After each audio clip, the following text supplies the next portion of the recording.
I'll just introduce myself. So my name is Stacey and I'm the communications manager at the PYA. And just to let everyone know who's dialing in, who hasn't actually heard of the PYA before, we are the Professional Yachting Association, a not-for-profit organisation. Our head office is in Antibes in France, but we've also got a Palma representative, Seb, who's one of our panelists today. The PYA has actually been around since 1991, so going on almost 30 years now. And it's run by a lot of ex-crew, but we've also got a lot of current crew who work as counsellors and advisors for the organisation. Some of the services we provide crew are sea service verification. So we have a PYA SRB, so that's a service record book that we give crew. We assist with yacht rating certificates, and we also assist with applications for COCs and NOEs with the MCA. We've also got some specialist advisors who advise crew on training and also provide some personalised advice for crew who might be stuck in disputes with employers and for general crew rights and contracts. We work on a membership basis, so as well as getting all these services in the membership, we also provide crew with legal defence insurance. And very key to what we do as an organisation is we provide crew with really important updates and regulations. And obviously now that we're going through the COVID-19 crisis and hopefully sort of coming out the other end of it, we really want to offer this communication and information to the wider crew network, and that's why we've obviously made the webinar available to everyone today. And then just finally, just to say, the PYA also represents crew with regulatory bodies in the UK, such as the MCA. So that's a big part of what we do. So when you become a member of the PYA, you support us representing crew, to make the regulations that crew work under, better for the industry. So that's just the organisation in summary. If anyone who's logged in isn't a member and would like to become a member, we're offering a 20% discount. So if you go onto our website and you sign up using the code WEB20, you'll get a 20% discount for an annual PYA membership. So just to quickly move on, as we go through the webinar, feel free to ask any questions in the chat. We've got a few members of our team from the PYA helping out in the chat, so they can help try and answer the questions, but also some of our panelists will obviously answer the questions either in the chat or as we go through each of their sections. And then I'll also be running a poll during the webinar, so please feel free to answer the poll. It is anonymous, so I'll share those results at the end of the webinar as well. Just to sort of dive through all our panelists, so everyone who's joined us. So at the top, on the top left corner, we've got Yann Prat from BWA Yachting. Yann, I think your mic's just on mute. Yes, hi everybody. Hi. Can you hear me? Yes, we can hear you perfect, thank you. And then on the top right, we've got Seb Tasci, who's our PYA Palma rep. Hello everyone. So Seb's going to give us a little bit of an update on the regulations and things that have been happening in Palma at the moment. And just below Seb, we've got Kim Llorente, who's our PYA Sea Service Administrator in the PYA office in Antibes. Hey. And Kim's going to give us an update on the regulations in France and in Italy. And then just on the left of Kim, we've got Daniele Gasparin. So Daniele, how are you doing? I'm doing very well, thanks. Hi, everyone. Hi. So Daniel's from Rosemont International, and Daniel, you're going to be providing us a little bit of an update on some of the health and safety regulations that are being enforced with the fleet that you guys manage. Sure, with pleasure. Great.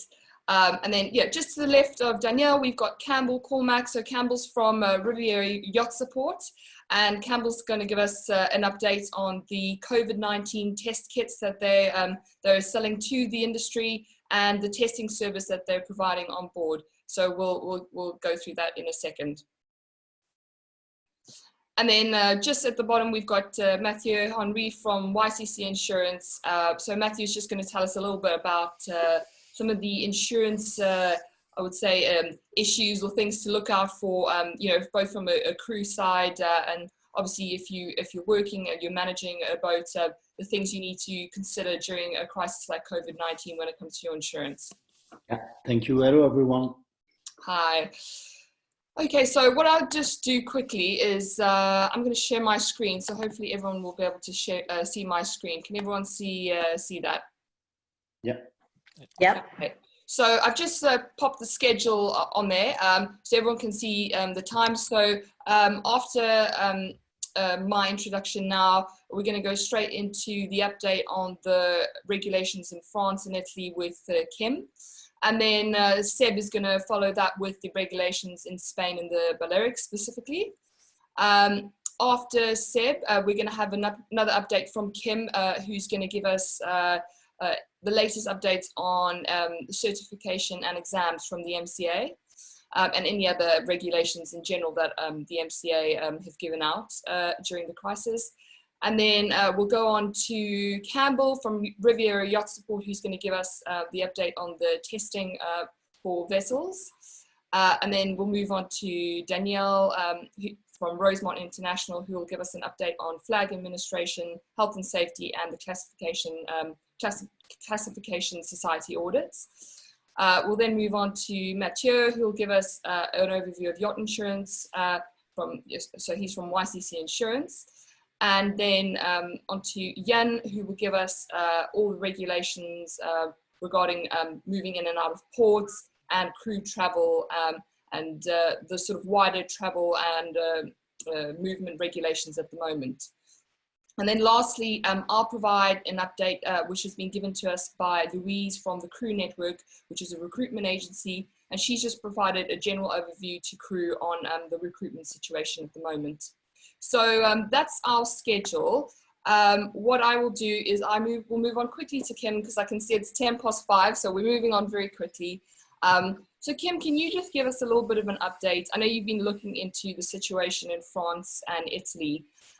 What have the latest regulations that have been announced with regards to the de-confinement? Yes, so starting from France, phase 2 rolled out in the green departments this week, including the south of France, while higher restrictions remain in the red departments where cases are still elevated. And the state of emergency has been extended until July the 10th for the time being.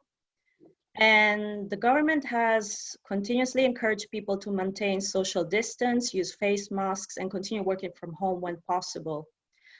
Shops and hairdressers have reopened. Bars and restaurants have reopened for takeaway and delivery services only, but should open completely starting from the 2nd of June. Gatherings up to 10 people are allowed, and beaches, lakes, water sports centers will remain closed until June 2nd unless the prefect decide otherwise. In fact, many mayors have petitioned to anticipate this opportunity, and it will likely happen within probably next week if this is confirmed. The obligation of using travel certificates has been lifted. Those were the travel certificates that you needed to use when you would go out of your house. And now people are allowed to travel within their department freely with the limit of 100 kilometers.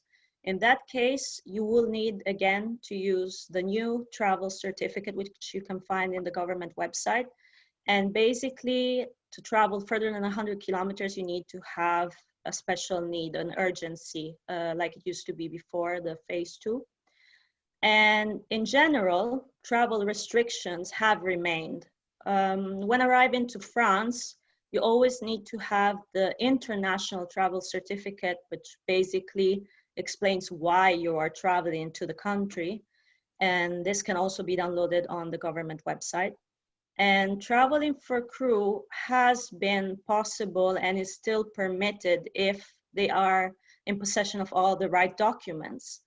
And contrary to an earlier statement, there is no quarantine for people arriving to France from the EU, UK, or Schengen area, regardless of their nationality.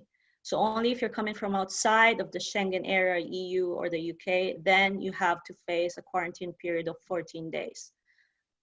Basically, travel companies will have to communicate the passenger information to the health authorities, and passengers can decide where they are going to spend their quarantine. But in general, people should always contact their closest consulate or embassy before making any arrangements, or contact an agent like BWA who are up to date with all the latest regulations and can assist you.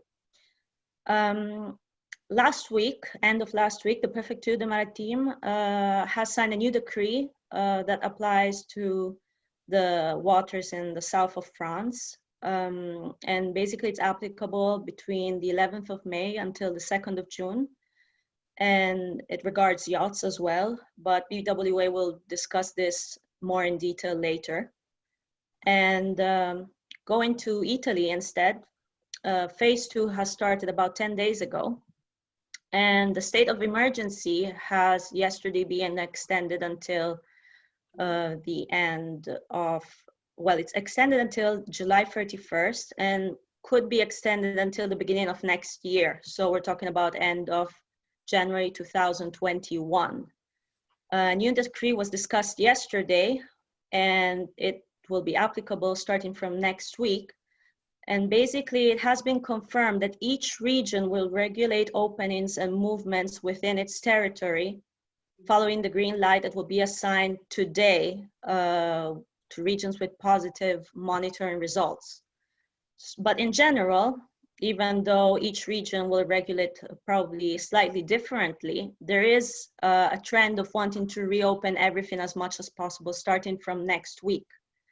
This includes shops, bars, restaurants, hairdressers, and beaches, and moving freely within the region and accessing vacation homes or boats within your own region. So the general travel restrictions still apply. This means that for people coming from abroad, you need to have that international travel certificate, which explains why you're traveling to the country, and you need to have all your papers in order. There is a mandatory quarantine period of 14 days for whoever enters the country. So this is different from what is happening in France and probably in Spain as well, but Seb will talk about that in a bit.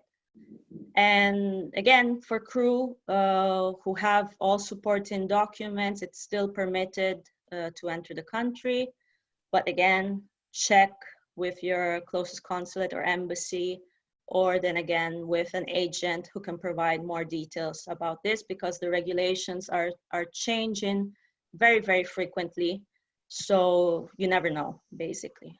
There are also about the nautical activities and access to ports in general. Again, the regulations are per region, so they're slightly different in each area.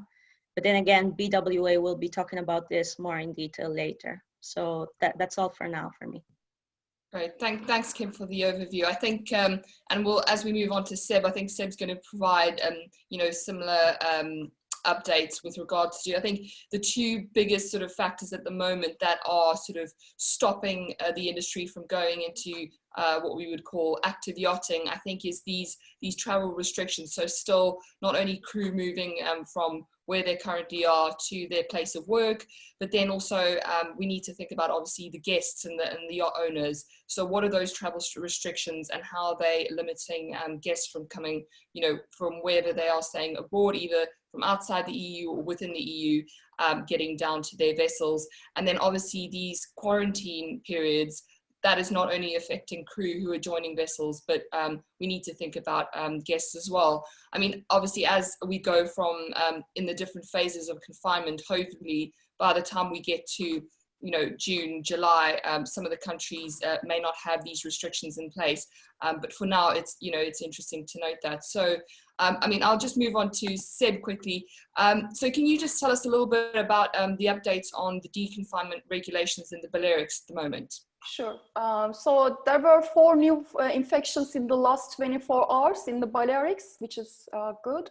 And from Monday, 11th of May, around 51% of the Spanish moved to phase 1 of the government's 4-phase plan to lift lockdown restrictions.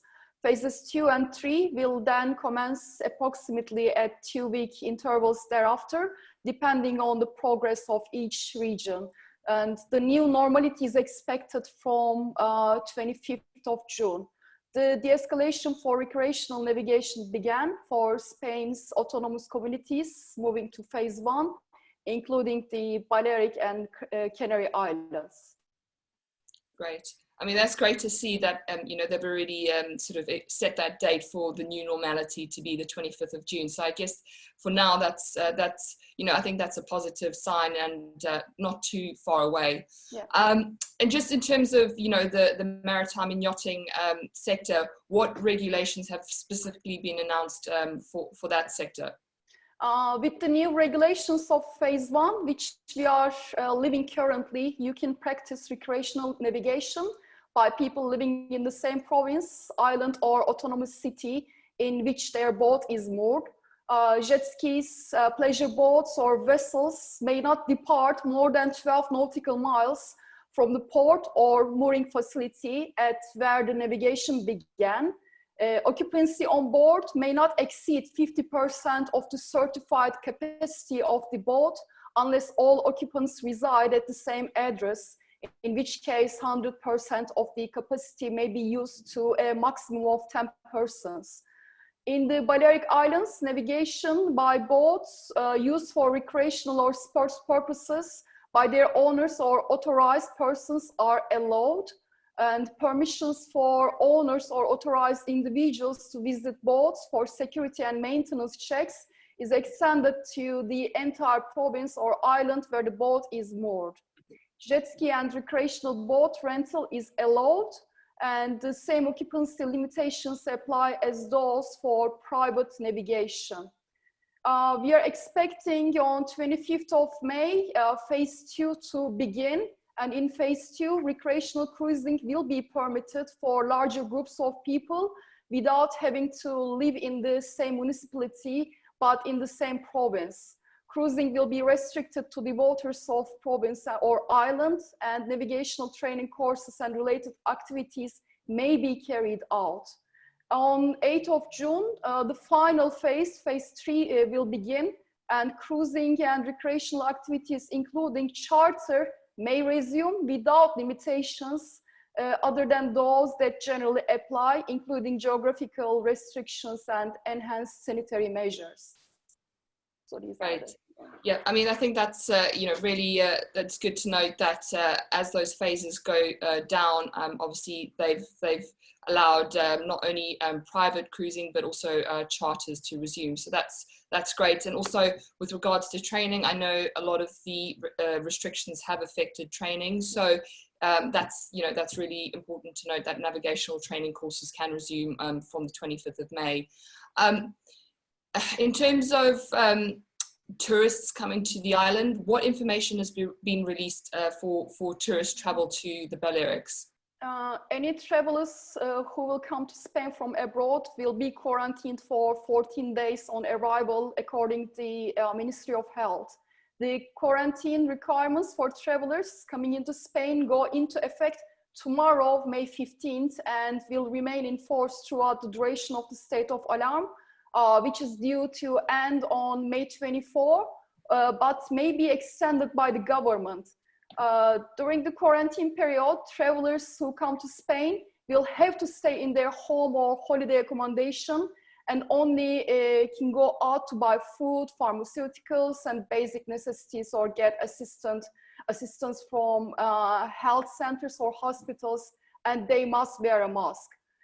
In order to minimize the risks coming from people arriving from outside the country, new measures for the implementation of control and isolation are to be introduced. All travelers will be subject to hygienic sanitary checks upon arrival, and health authorities may contact quarantined persons to track their movements. And when symptoms such as fever, cough, shortness of breath, or other symptoms appear, quarantined arrivals must call the health service on 061, indicating they are in quarantine for coming from abroad. And cross-border workers are exempt from these measures, including crew members. And travel agencies are obliged to inform inbound passengers of these measures at the beginning of the ticket sales process.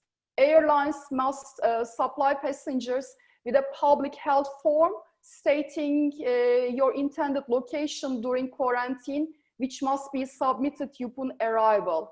So during this time, for any yachts planning to navigate to Balearics, we highly recommend them to contact agencies for the quarantine measures and required paperwork. So these are all updates, Stacey. Thanks, Seb. I think, as we move through the different phases, I think we can see that, obviously it is going to have an effect at some stage or another as to how, private owners of vessels can get to their boats or charter guests. And I mean, one thing I think will be interesting to know, and maybe Yann, you can answer this when we get to you, but whether or not a vessel is classified as a place of residence for quarantine. I don't know if that's something, Danielle, I don't know for charters, if that's something you guys have looked at, but it'd be interesting to know. I mean, as we move closer and closer into the full summer, hopefully these regulations get lifted. But I think for now, I guess these are just some of the things that crew and captains are, and I guess charter organizers are having to think about. So thanks for that update. Kim, I know we're going to go over to you now just to get an update on just with regards to MCA regulations. So has the MCA given any updates on those who are applying for certification or have exams coming up? Well, we haven't received any official updates recently, apart the ones that are already circulating, that you can apply for an NOE or revalidation electronically by sending an email to the MCA with all the required documentation. But there have been talks about the MCA offering online oral exams, and we've been in touch regularly with the MCA, and they haven't confirmed so far that this applies to yachts as well. And when we'll have information about this, we'll obviously share it. But in the meantime, we understand that basically the MCA would be giving priority to people whose exams have been canceled or postponed due to the emergency. And these people would be contacted individually, and the oral exam rearranged for a different date. Then they would perhaps give the possibility to people who already hold an NOE to book an oral exam. And finally, the MCA would start processing new NOE applications and give perhaps the possibility to more people to do these oral exams. Another thing that people have been asking is, can people apply for NOEs if their seat time hasn't been updated? And the thing is that they don't know that our office is closed, but we are working. We're working from home. So you can still get all your seat time verified, even though we cannot update your physical service record book. Once you have all the requirements, so we've verified your C service online, you can email all the required documentation to the MCA, the deck department or the engineering department, CC us in the email, and we will follow up with the verified seat time, which doesn't appear in your service record book. So you have to do as usual. You just upload your testimonials to your profile. The file will go into a queue. We will verify the seat time, and you will see the status will change once it's been verified and approved by an SRB officer. So if you need to have more information about C-Service verification or applying for an NOE, you can drop an email to us at srb@pya.org, and we'll answer all your questions. Thanks for that update, Kim. Everyone will just see that I've just launched the poll in the webinars. So those are anonymous, so feel free to submit your answers and I'll share the results at the end. I think what we really just want to gauge with the poll is, you know, how many people who are working on boats have actually got set dates for when they're going to be cruising in the water. And I think the next big thing that, you know, we need to consider, you know, taking in consideration the updates that Seb and Kim have just given us on the regulations with regards to quarantine and travel restrictions is, you know, whether vessels are going to be testing for COVID-19 or not. So, you know, if you are testing or you don't know, feel free to just submit your questions, I mean, your answers there, sorry. So I think this is probably a good sort of lead into our next panelist, Campbell from Riviera Yacht Support, who's going to be telling us a little bit about so Campbell, you guys have been, I saw you advertised, you're selling some COVID-19 test kits. What kind of test kits are those, and how can crew and management companies go about getting hold of those kits? So the kits, it's a blood test kit, self-test, come in a pack of 50 to let you know it does need to be done by someone who's a holder of an in-date certificate of proficiency at medical care at sea. This is getting requested by captains and sometimes management too. At the moment, I haven't actually physically seen a kit. I'm waiting for a load to arrive at the beginning of next week. Like I said, it's a blood test, so it shows if you have had or if you've got the immunities to the disease. In the event that this shows up, then we recommend that the person actually gets the swab test, which is the PCR. This is more of a laboratory test. So that's, in that event, people are recommended to do that. These tests themselves are people are keeping on board just as we think is a level of insurance and also for security for the owner coming on board, so they can test the crew wherever they are if a laboratory test, say for instance, isn't available where they actually are going to. So that's with that event. We're also doing the tests on board. We're bringing in a doctor and a laboratory technician. They're testing on board. They can do either both tests, the blood or this PCR swab test. So in that event, you've got both options. With the test on board, the PCR and the swab, that gives you about a 98% chance of getting the right results. So there's a 2% chance with that of false negative.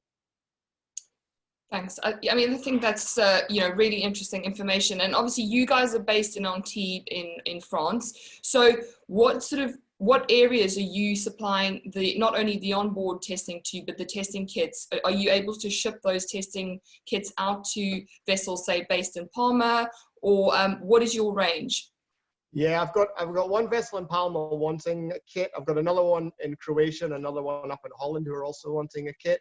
So shipping for us hasn't really been too restrictive during this period. I'm not sure. I know that in Spain there was the issue of they weren't allowed to receive them. It was classified as medical equipment. I think it was to stop basically fraudulent behavior and price gouging of their people selling false equipment. So they were restricting that. So that's difficult. But we've spoken to an agent out there, and because it's going on board a vessel that's registered, say Cayman Islands registered, that is actually allowed. Okay, thank you. I mean, I think you know, I think you're one of the first companies I've seen actively you know, supplying these kits and this testing service to the industry. And I think specifically for charter vessels who need to do a turnaround, so getting you know, guests off the vessel and getting new vessel guests on, you know, potentially management companies might see this as an insurance to get guests tested before they come on board, or most likely the guests wanting to know that the crew have been tested. So I mean, I think at the moment, and I don't know if Yann, you can answer this when we get to you, but I think I haven't seen any strict regulations, certainly from the authorities, for vessels doing mandatory testing. I think at the moment it's definitely up to the discretion of the management companies or the captains themselves. But I think what's really good is that obviously you guys are providing the service, that it's available. You know, if crew do test positive for COVID-19, or I guess if they're testing guests as well, I guess crew and captains and management companies will need to be aware of what the regulations in their specific country are that an individual would need to follow, because you know, not only will you need to you know, follow the regulations that are set out by the captain or the management company, but all the regulations are very much going to be determined by the individual countries in which the boat is moored. Yeah, I mean, in respects to that, we're not seeing any, as you said, not any legislation. So at the moment, it's up to the boats and the management. We're seeing boats are very hot on the 2-week quarantine period if they're bringing in crew, because if they've got the boats already been clean, that's something they really want to maintain. One of the things that can help do if we're having a rotation of crew, instead of doing the 2-week quarantine period, which is not compulsory in France, what they can do is they can do reduce it to a 4-day quarantine period, because the virus also takes time to appear in the bloodstream as well. It's not immediate. That's why medical authorities prefer the PCR test, the swab, even though that's got a 30% chance of false negative, because it also it shows it when it's actually in the nose or in the mouth. With the blood test, it takes a little bit of time, can take up to 4 days to get into the system. So what we're saying is, rather than having a 2-week quarantine time and losing a crew member or crew members ashore in an apartment, you can cut that down to a 4-day quarantine period. Bring them in, they can stay in that apartment or wherever offshore, self-quarantining for 4 days. Then they can do the test. And at the end of that, it's a very fast result, whether it's the self-test or whether it's the laboratory test, which is the laboratory test has a little more, obviously, onus behind it because it is a bit more official. You have a printed paper, something that you can show a management company. And then with that, they can go on board. So it can help with that. So rather than losing a crew member 2 weeks, you can have them lost for 4 days and still be going around and really quite respecting this quarantine measures. Yeah, I mean, I think that's great. And I think that was, you know, the 14-day quarantine period at the moment seems like it would cause quite a big barrier in the industry, just in terms of movement of people on or off boats. So I think if that can be reduced to 4 days, I think that offers a lot more flexibility, and obviously that will boost business because it's a little bit more attractive for the industry to work around. So I think that's, you know, that's great. I mean, one thing that I guess this makes us think about is, you know, a lot of vessels when they are cruising like to stop off in different locations, guests get off board, go to restaurants. And I think that side of yachting might be restricted this summer, you know, if that type of thing is in place, specifically if such stringent testing and measures have been put in place to get crew and guests on board. So yeah, that's just one thing to think about. But I guess as we move through the different phases of de-confinement and see how the virus evolves in the Mediterranean and in Europe, and I guess globally, because this doesn't just affect obviously, you know, one area or one region, it's definitely a global problem. So it'd be interesting to see sort of how those regulations evolve. But I definitely think having access to testing kits is, you know, a definite, you know, asset to the industry, and will help a lot of crew and boats get back on the water sooner rather than later, and obviously change over crew or change guests if needed to. Yeah, and that's just something, it's to give a level of security and knowledge. I mean, there's, as we know with this disease, there's so much uncertainty and we're just learning and everything is changing so quickly. But it's just adding an extra level of security and confidence for guests, because guests are very, they want to know that their crew are clean. The crew are clean. Some of our guests are quite aged. One of the issues with the charter is, I mean, before we've been used to having 24-hour turnarounds.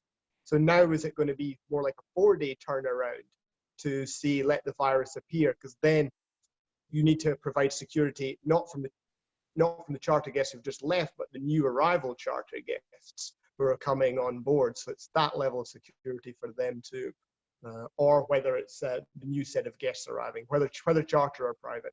Yeah, I mean, one thing that will be interesting to see as it develops, and again, maybe Yann, you can shed some light on this, is, you know, if a country has enforced a 14-day quarantine, if you're coming from a higher risk country or a non-EU country and you're coming, you know, into say France, Italy, Spain, wherever, it would be interesting to know if these countries or ports would recognize the tests that you provide, specifically the lab tests, as a means for allowing a vessel to either come into port or leave if, you know, someone has flown in and is supposed to be in quarantine. So, you know, I think this, yeah, it's definitely a good asset to the industry to have that available.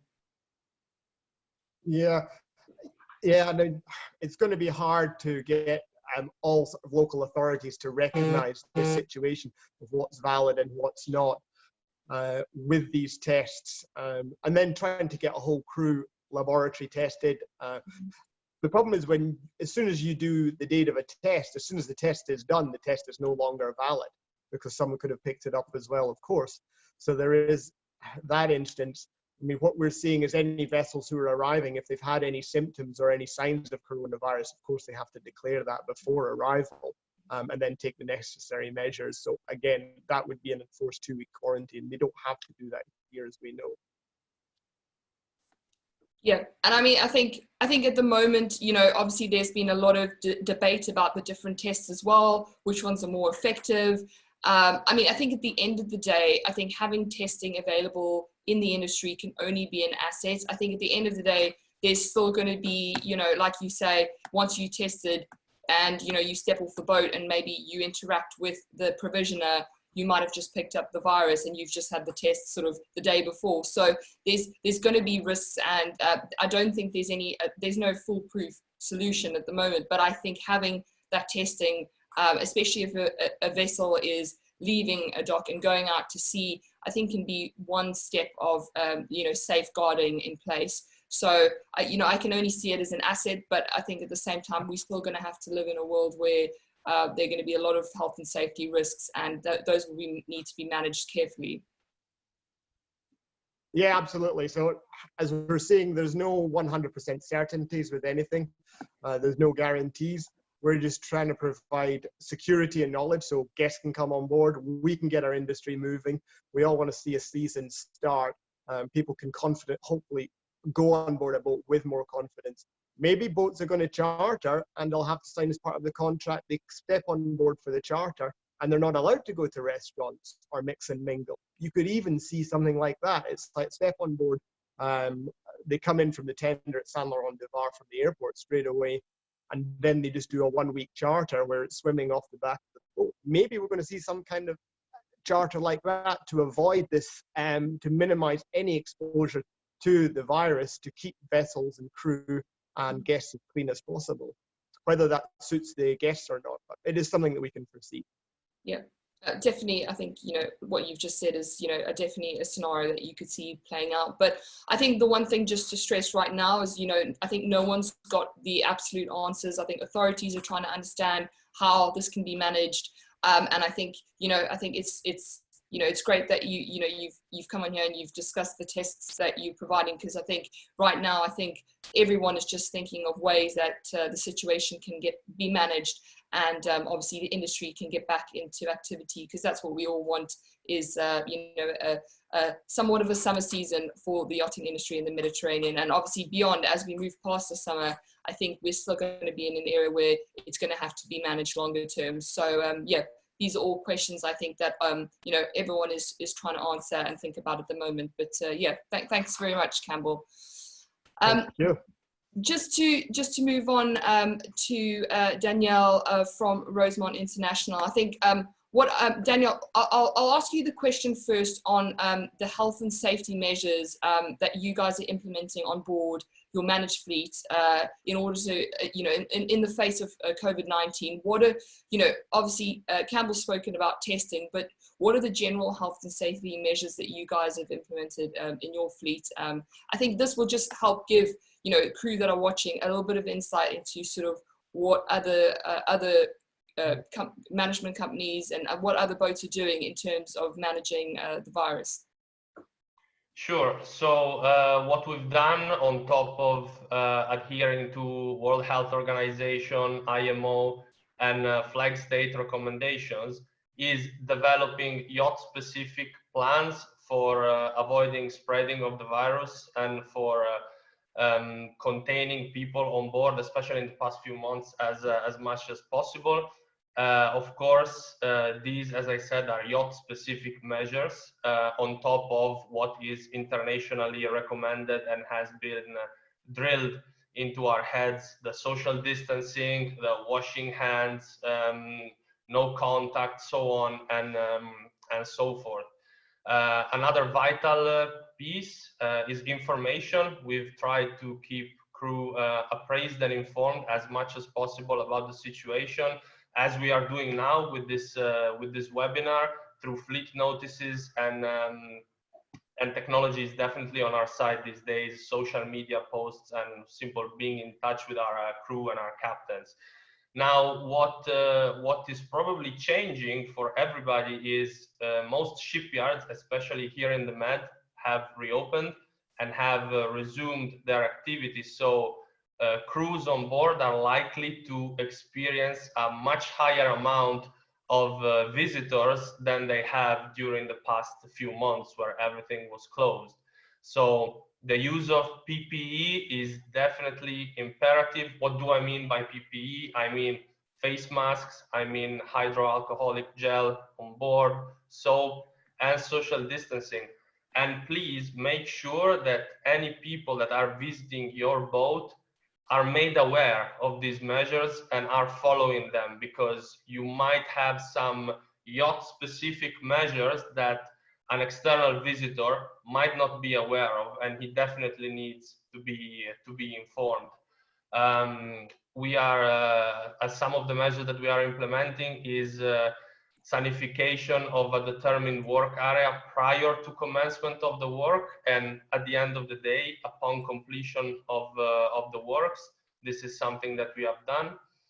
And as far as crew changes, because I saw Campbell touched on this topic when he talked about testing, crew changes is something that we've put on hold as much as possible, mostly because traveling has been pretty much forbidden on a worldwide scale, and also it was unpractical and unsafe to do.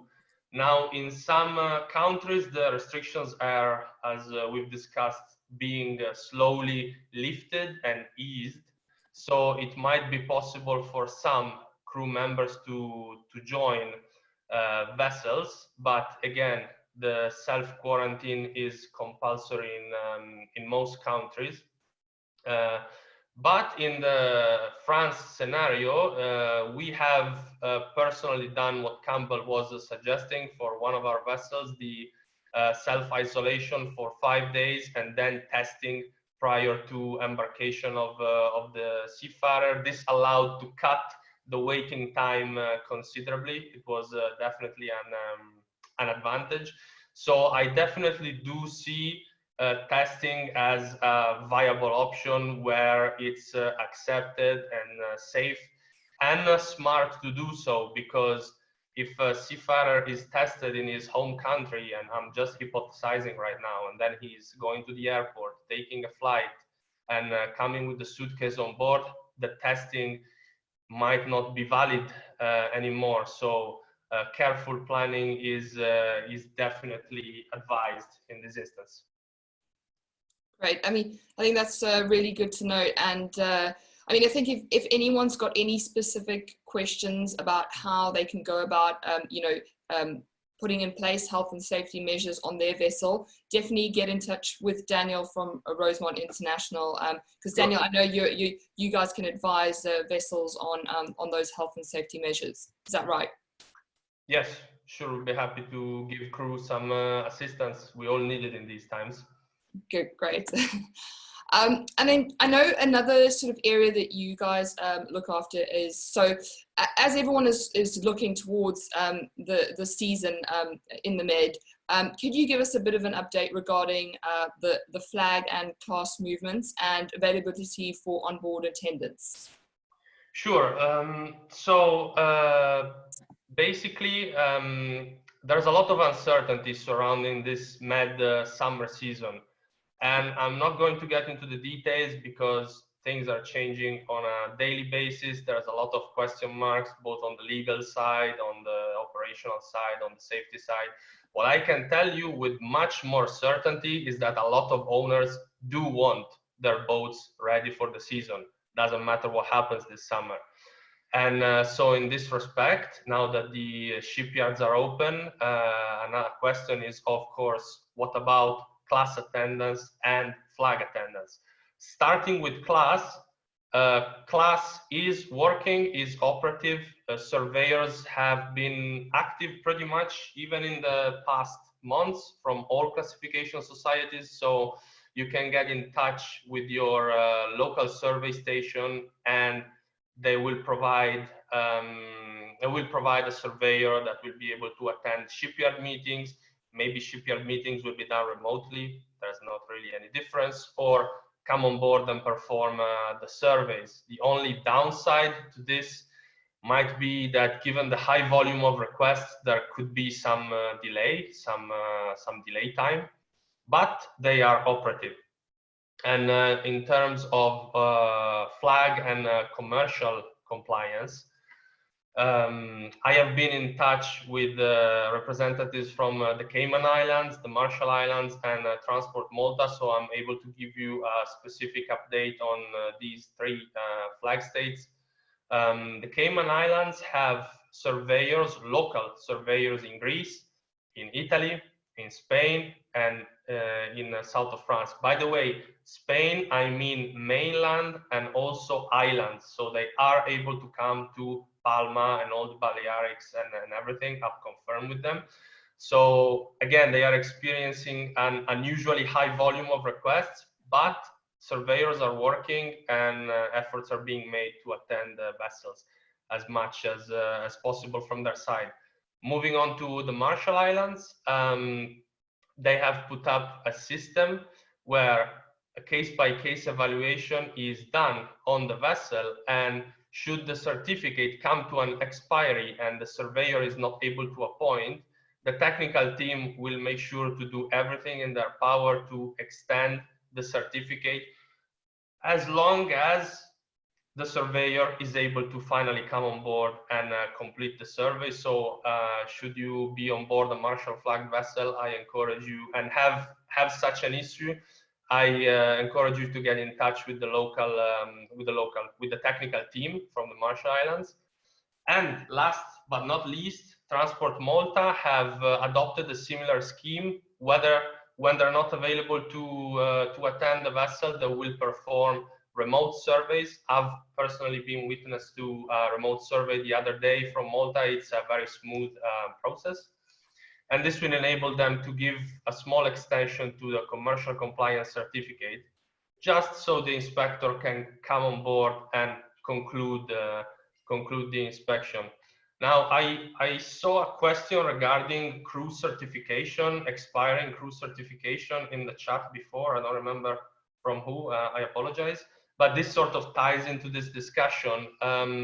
Please be aware that every major flag state has come up with regulations for extraordinary extension of validity of certificates, such as certificates of competency, ENG ones and medicals, STCWs. So if you are in this specific situation, I encourage you to get in touch. If you're having this problem, to get in touch with flag state, either through your captain or your management company, and they can try to help you out. I can only say that all the people that I've been in touch with personally from flag and from the yachting industry in general in this period have been very pragmatic, solution oriented, and very, very helpful indeed. So things are definitely looking better. Yeah, thanks, Daniele. I think you're right. You know, I think from what we've seen from the PYA's point of view, a lot of the authorities have been, you know, like you say, very pragmatic. They understand the situation, and a lot of extensions are being granted for certification that's expiring, or training courses that are expiring, or, you know, if, like you say, if a surveyor can't get onto a vessel, you know, I think authorities are being understanding and aware that, you know, we are in, you know, very unique circumstances at the moment. But yeah, thank you very much for that update. And if anyone's got a question for Danielle, feel free to pop it in the chat, or we can try and cover it at the end. Was there anything else, Danielle, that you wanted to give an update on before we move on? Just for crews and everybody, a general word of caution, because we've all been locked up and caged for a long time, and now that restrictions are being eased, sort of everybody wants to get out there, and I understand that, but I would advise to keep it a bit quieter for a while and see how it goes, so we see the end of this situation sooner rather than later. Thank you. Great, thank you so much. And I think, yeah, I mean, I think that's a really good point. You know, even though we're moving into de-confinement, I think people need to be really aware. And I think specifically if, you know, you're wanting to work on a vessel, you know, it's really important that you look after your own health, you know, because I think, you know, if you're not and you're wanting to go on board a vessel, it could end up being, you know, not a very good situation if there's an outbreak and you're out at sea. So I think, you know, it needs to be very carefully managed, and crews specifically need to be very aware of the situation. So, you know, as we move on, we're going to go on to Mathieu from WYCC Insurance. And I think, you know, insurance and, you know, I guess, you know, legalities at the moment are, you know, another thing that crew and management companies are thinking about. So, you know, just in general, sort of what do boat insurances generally cover during an emergency like COVID-19? So, you know, if you are a crew member and you're out, you know, on a charter and you get ill, what do insurances cover for crew? But I guess in general, what do they cover? Yeah, in general,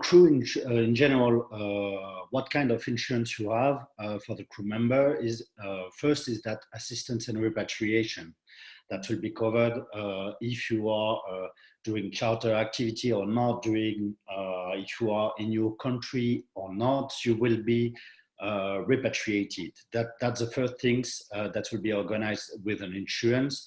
The second thing is really medical treatment in that case. In case of emergency, that will be not really not so far the event occurred, and you will be treated directly at the hospital, etc. With an agreement or not with the insurance. In this case, in this emergency situation, that will be really to the first hospital who can organize treatment for the member in that case. That's really the first 2 points. But after that, it depends really what kind of insurance you have for the boat, with the boat. You can have different level of insurance, and for example, everybody heard about P&I. P&I, this is really a ship owner's liability in that case. The problem is that with the P&I, you will be covered only if you have an illness or COVID in that case, directly linked with your job activity. If it is before or during vacation or weekend or etc., the crew member will not be covered by the P&I. That means that you need to have automatically all the level of insurance, look like crew insurance, etc. And with a different level of insurance, you can have different module of benefits covered. That means first is really assistance and repatriation, because this is really in case of emergency situation, the minimum required.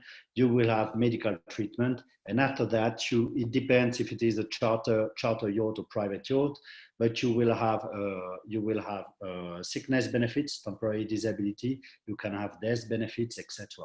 It depends really the type of benefits covered by the yacht owner, P&I, crew insurance. And you need really to check what kind of benefits are applicable. Okay, and I mean, I think this is a really important point, because I think a lot of crew, might, get themselves to the point where, they're keeping themselves in confinement, they're keeping themselves healthy, they're ready to go on a vessel. But, once you're on a vessel, you are at the mercy of, whoever's running that vessel. So whether it be the owner or the management company, if you're a charter vessel. So I think when you're signing your contract, definitely make sure you have a good understanding of what insurance is in place, because, you know, if you are stuck in a difficult situation, you know, medical costs are a lot, and you know, it's been seen to be a very, you know, volatile disease. COVID-19, I don't think is anything, you know, you want to play with. So you obviously want to make sure that your boat has got the right insurance. I mean, just to ask you, Mathieu, is it mandatory for boats to have crew insurance? No, not really at this time, because it is mandatory if you have charter activity because you are under the MLC. Yes.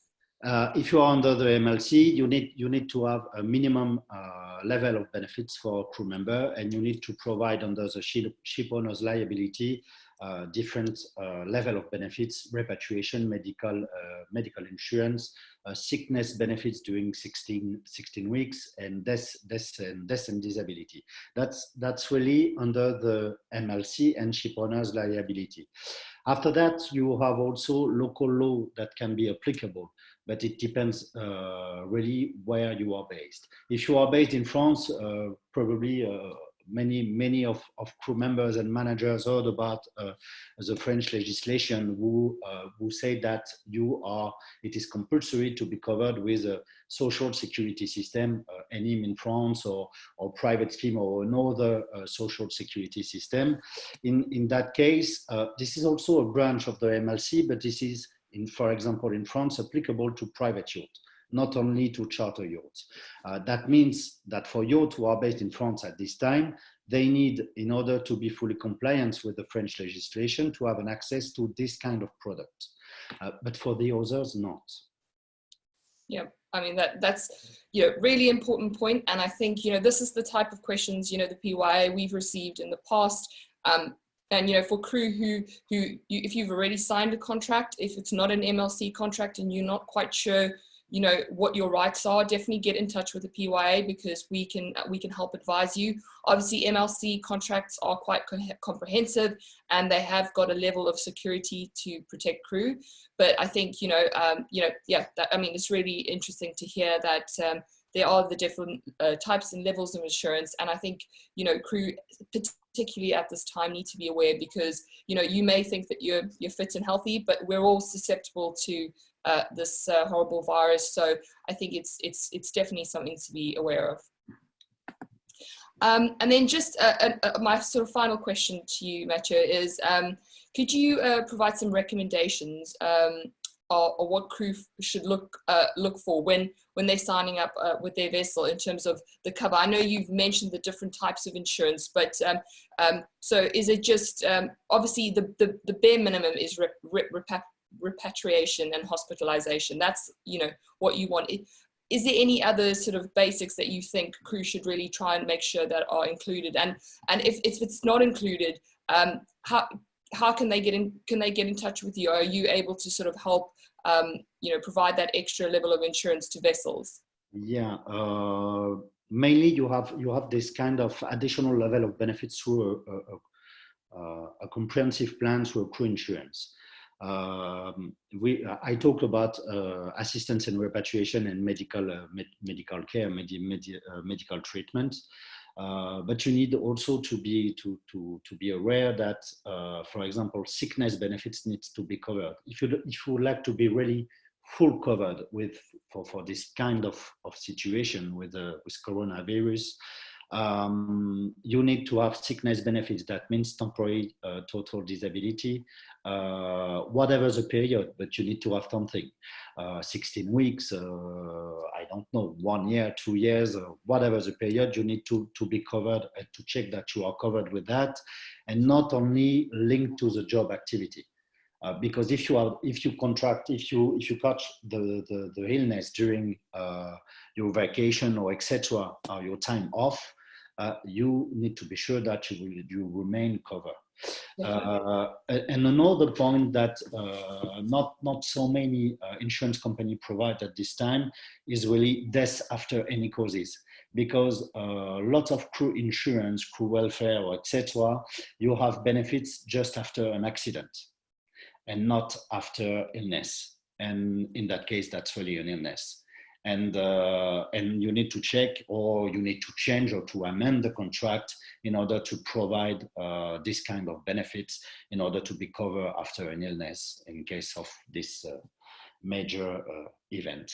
Yeah, no, definitely. And yeah, I think that's really, I think an important point to note. Yeah, thank you very much, Mathieu. I'm looking at the time and we're already going on to 6 o'clock. So I'm going to move on to Yann very quickly, who's going to provide us a full sort of update on the Mediterranean as a whole in terms of crew travel and port regulations.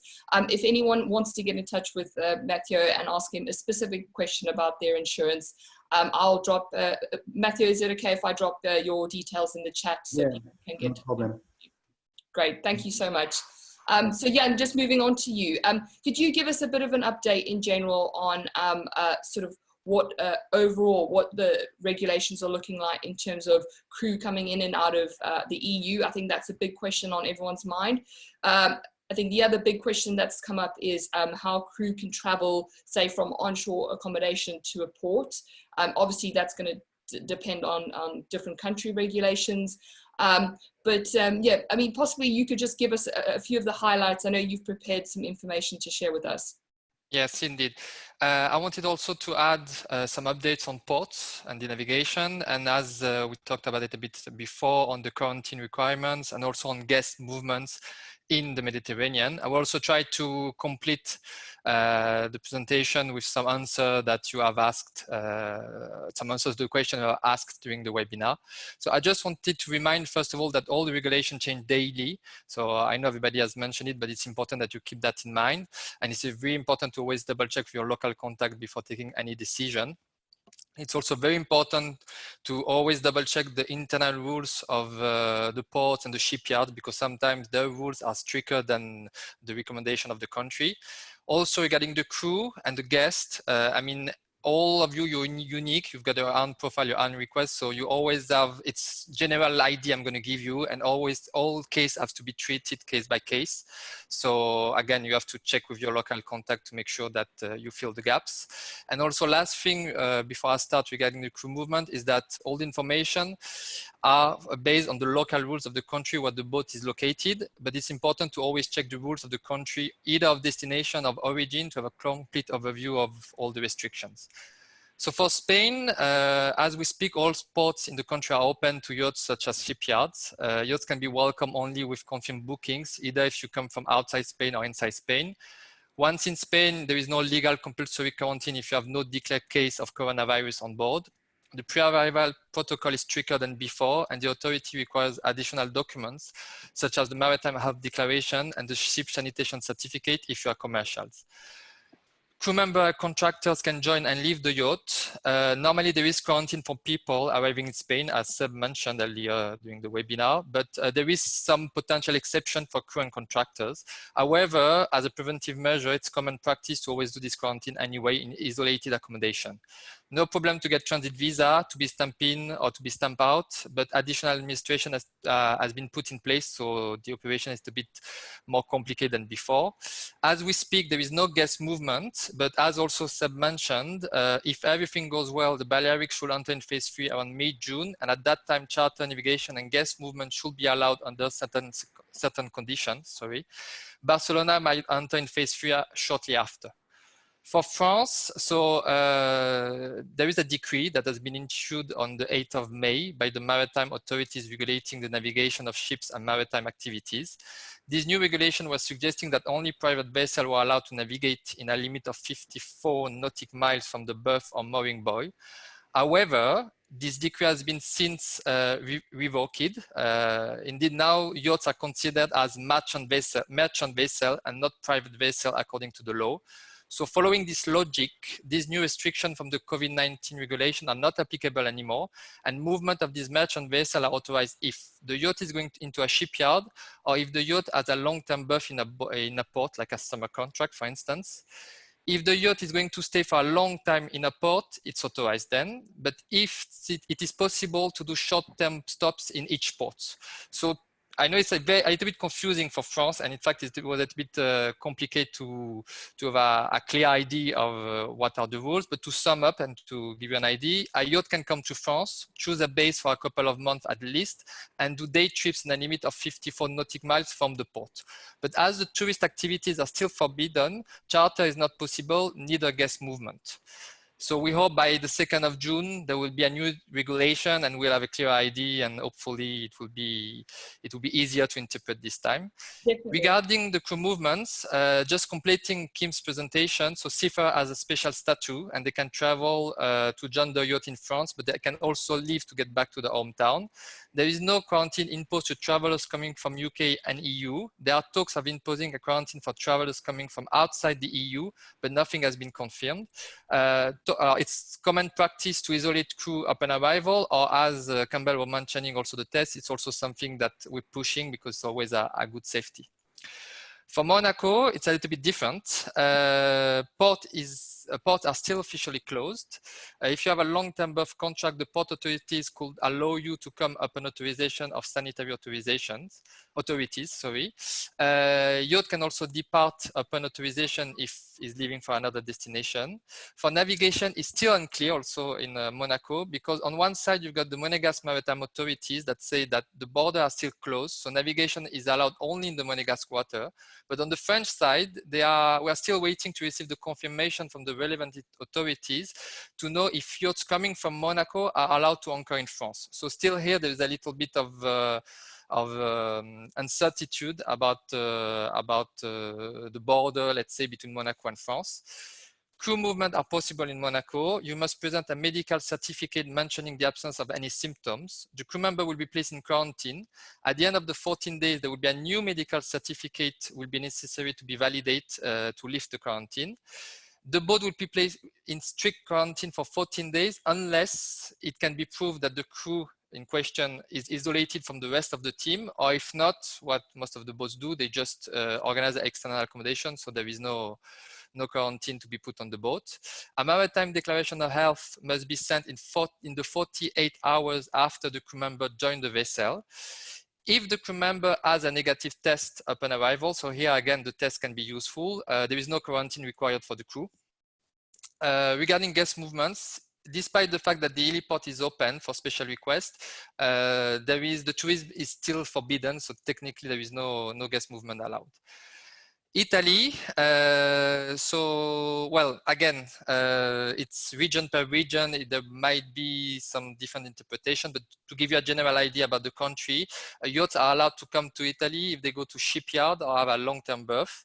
They are subject to the free pratique and quarantine if they come from outside Italy. There is no navigation or movement from a port to another in Italy unless it's for a very specific and urgent reason, like you need to go to the shipyard for work, so you have a new berthing contract. You have to notify the authorities and get, of course, a special authorizations. No guests allowed because, again, in Italy, no tourism activities are allowed. All the tourism activities are suspended, sorry.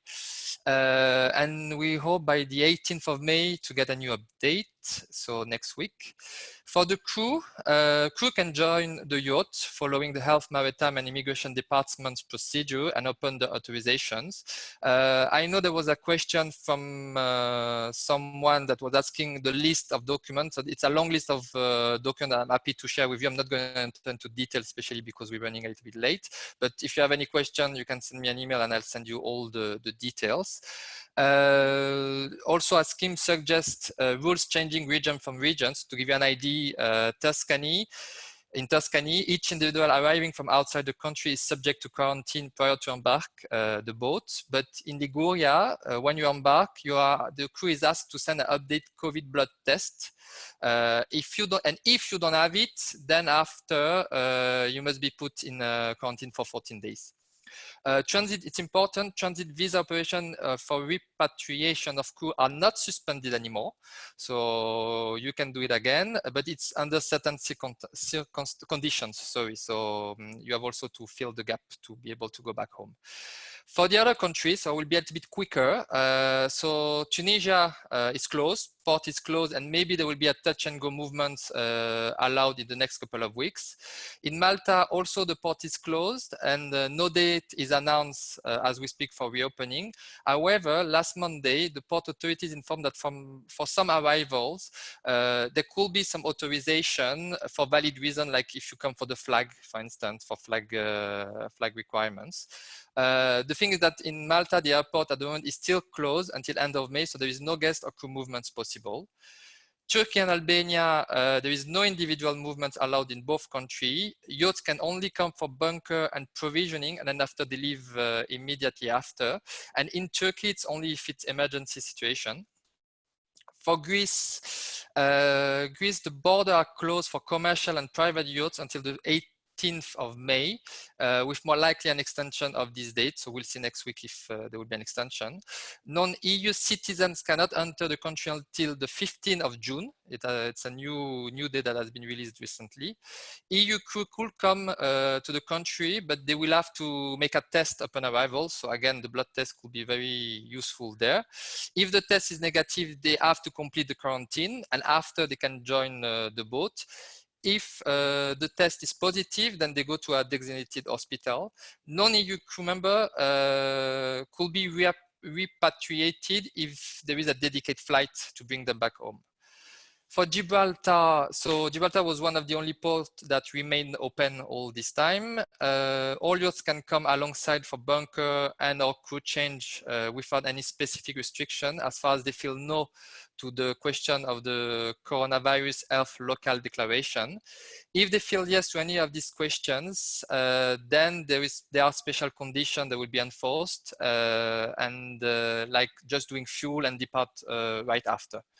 The good thing is that airport is open in Gibraltar. So for crew movements, the government of Gibraltar allows crew change to take place for vessels within the anchorage or alongside with pre-check before joining. For guests, you are allowed to join the yacht upon certain conditions, and there is no quarantine or mandatory tests required for people arriving. So it's a very important point for people movement and in the industry. I'm going to finish with Montenegro and Croatia. So Montenegro, you've got Porto Montenegro, Port of Bar, Porto Novi Marina that have received the permission to take incoming yachts. You can also do bunkering operation there with 24 hours notice. To enter the country, you have different permits to provide, and the protocol is stricter than before, even more if you have more than 40 crew on board. Once in the marina, yacht goes to quarantine area for a total of 14 days. It's not 28 days anymore. During this time, crew and guests already on board must remain on the yacht, and local health procedure has to be followed. From tomorrow, yacht already in Montenegro will be able to cruise in the country without special authorizations.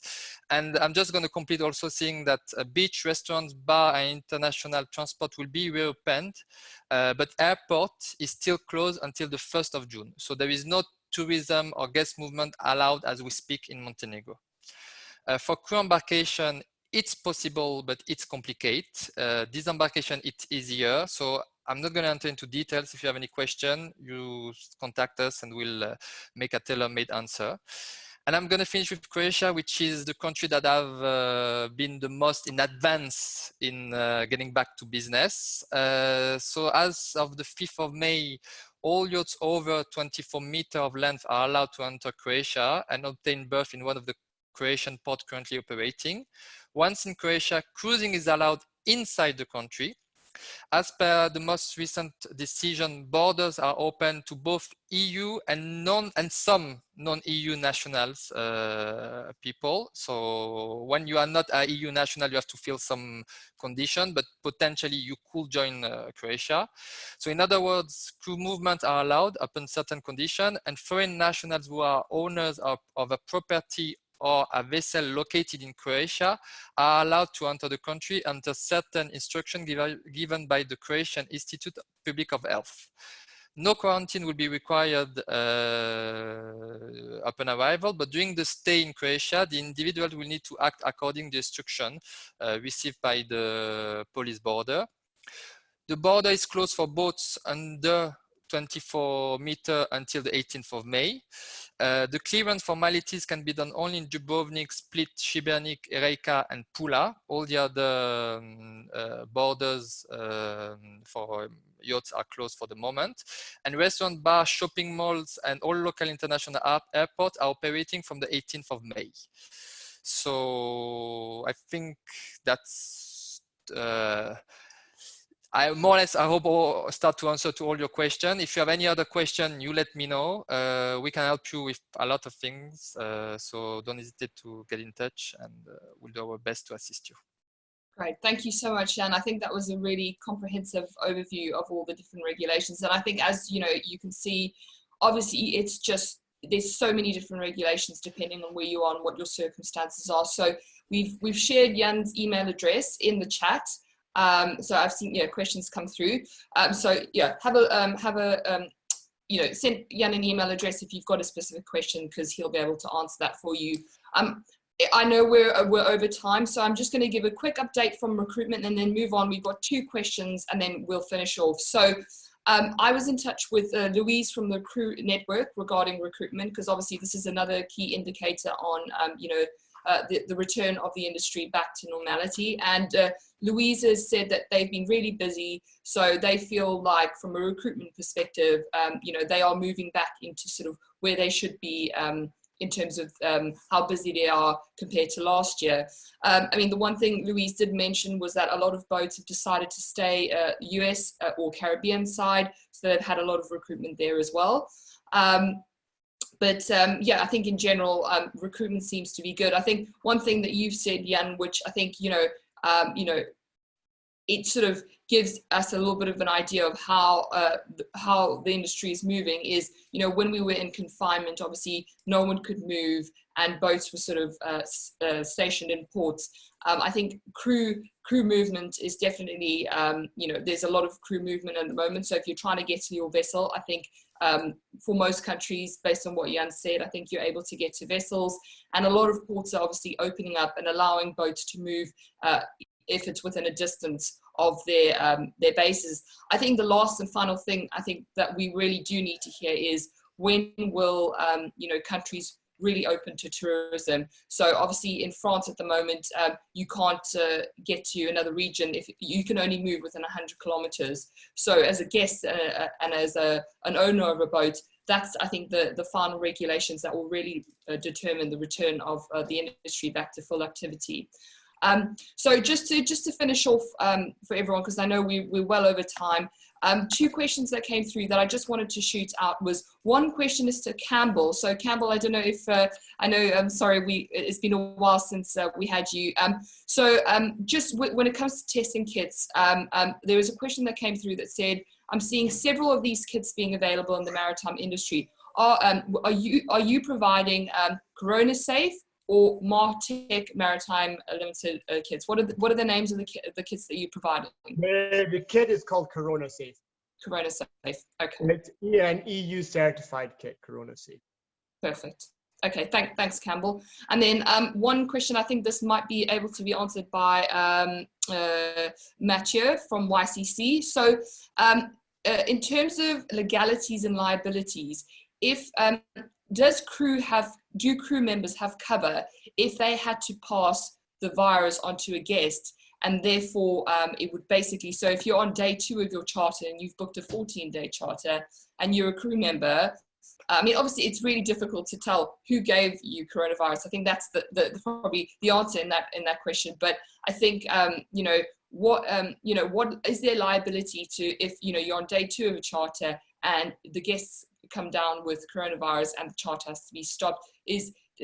Does the insurance cover the charter? I don't know. Where do we stand on an insurance point of view? That should be under the ship owner's liability in that case. Really, not if it is under the crew liabilities, prove that the crew was had the coronavirus before the guests. That will be, the crew will be covered under the ship owner's liability insurance. Okay, brilliant. So I think one last question to Campbell, which I think obviously is an important question, is how much are the kits that you're selling? They're 1,385 euros. without VAT. So 20% VAT on that, depending if it's applicable to the vessel. One thing to note about the kits is they come with a solution, as a single bottle of the solution, that's proving solution. So in that respect, it means the kit can't be split. So you say if there's a couple of vessels, you can't just say, okay, I'll order one kit, give you 25 bits, and I'll give you 25 other bits. This one bottle of solution is part of that kit. Perfect, thank you. And so that 1,000, is it, you say 1,300, is that for how many do you get in that? That's that 50. 50, brilliant. Okay, thank you. Thanks, Campbell. Thanks very much. And sorry, just to correct, I'd been saying YCC for you, Matthew. It's WYCC insurance. So sorry about that. No problem. Yeah, and I mean, obviously, we've tried to share our panelists' information and details in the chat. So if you've got any specific questions, definitely get in touch with them. But also, obviously, the PYA, we're here to help crew. So if you've got any questions or anything that hasn't been covered in the webinar, please do get in touch. We'll be following up this webinar in another 2 weeks' time with an update. I think as the situation is evolving, crew and not only crew, but the whole industry has got a lot of questions. And as you can see, we've tried to answer as many as we can, but there's still a lot of unknowns, and there are these questions out there that we're still all waiting to be answered by the authorities. So we'll be hosting another webinar, which we'll advertise. But yeah, just a big thank you to everyone who's joined us. Thank you to our panelists. And yeah, hopefully it was really informative.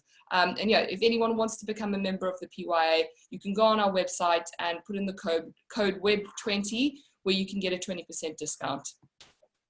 So yeah, hopefully I haven't missed off anything, but yeah, thank you very, very much to everyone. And yeah, we'll speak to you guys again in 2 weeks' time. Okay, thank you. Thank you. Thanks, guys. Thank you, everybody. Bye-bye. Bye. Bye-bye.